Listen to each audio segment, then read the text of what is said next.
Former ANC Northern Cape chairperson John Block and businessman Christo Scholtz are in court to appeal their 15-year jail sentences in the Kimberley High Court. The two were sentenced last year after a marathon 3-year fraud and corruption trial. Block was found guilty of fraud and corruption after he was found to have received kickbacks in a multi-million rand property deal with the Trifecta group of companies.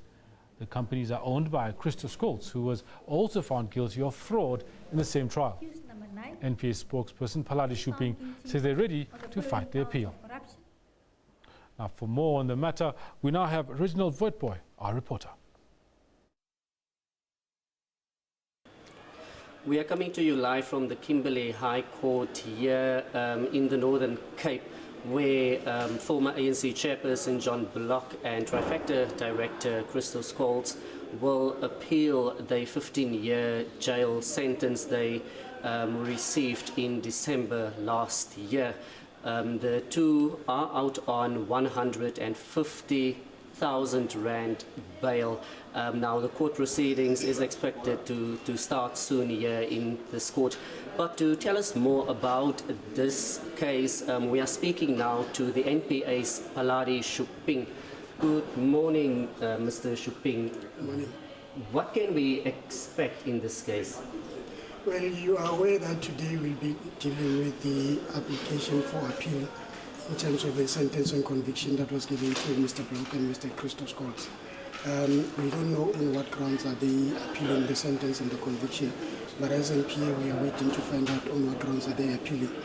You should remember that last year, December, they submitted their heads of arguments, and as NPA we are granted up until the 16th of January to submit our heads of argument, which we did. So we are waiting to find out, but we are very optimistic that the decision that will come from the court today will be a decision that is in our favor. We don't think there's anything that the court went wrong on in terms of the conviction and sentence. Our assumption is that the trial was conducted in a fair and just manner. And then also, just before sentencing, they brought a special entry against Judge Matebe Patsuane. Please tell us about that also. Well, remember last year, just before the sentencing, they made a request to the court for the sentencing to be postponed for 4 months.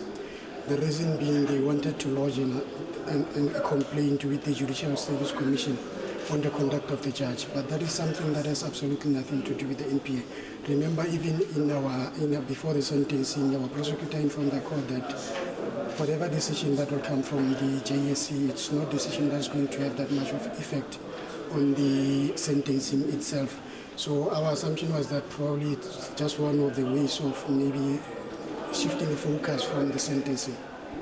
And then lastly, Mr. Shuping, the court also ruled that the assets, or some of it, needs to be confiscated. Please, can you also just speak into that? Yeah, remember the asset forfeiture unit made an application for forfeiture of the assets in respect of Mr. John Block. It was around 2.1 million rand, if I'm not mistaken. And then in respect of Mr. Christo Scholtz, it was around 60 million. But you must remember, because they are lodging an appeal, that those assets forms part of the appeal. They were given, I think, 60 or 30 days to pay the money, but they cannot pay the money up until the appeal has been finalized. So we're just waiting for the final decision with regard to the appeal. Thank you very much, Mr. Shuping. Well, that was the NPA's spokesperson, Mr. Paladi Shuping, telling us about the Trifecta appeal that's going to happen here at the Kimberley High Court. You will also recall when Mr. Block was found guilty, the ANC's Integrity Committee recommended that Mr. Block should resign as Finance MEC of the Northern Cape, and then also ANC chairperson, which he did. Well, that is it from us here in Kimberley, here in the Northern Cape. That was our reporter, Reginald Voetboy, reporting to us there from the ANC's Northern Cape chairs. His appeal for his sentence to be removed.